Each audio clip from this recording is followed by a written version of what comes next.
فرق کرنے والا نام ہے، وہ پتہ ہے جانتے کیا؟ ایک بندہ کہتا ہے میں اکیلا کہتا ہوں لا الہ الا اللہ، ایک شخص ہے وہ کہتا ہے میں اکیلا رب کو مانتا ہوں لا الہ الا اللہ لا الہ الا اللہ، وہ آگے کہتا ہے میں محمد الرسول اللہ نہیں کہوں گا، یا وہ کہتا ہے لا الہ الا اللہ عیسیٰ روح اللہ،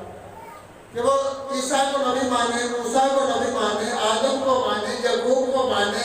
یونس کو مانے، سارے نبیوں کو نبوت کا اقرار کرے، لا الہ الا اللہ کہے، رب کو ایک مانے، سارے نیک اعمال کرے، آگے وہ کہے کہ میں محمد الرسول اللہ کو نہیں مانتا، تو شریعت بتاتی ہے کہ وہ کافر ہے،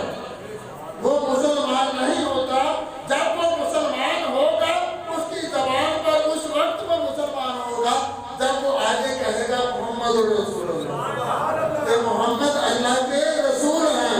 آپ کو تو ایمان ملا ہی حضور کا نام لے کر، آپ کے اجداد کو، نانے پڑنانے دادے کو، آپ کی نسلوں کو ایمان ملا حضور کا نام لے کر، تو ہم اس نام سے کیسے بات سکتے ہیں؟ ہم اس نام سے بات نہیں سکتے، اگر بانٹیں گے تو پھر بے نسلیں ہیں، پھر بے نسلیں ہیں، جو خاندانی ہے، نسلی ہے، نسلی مسلمان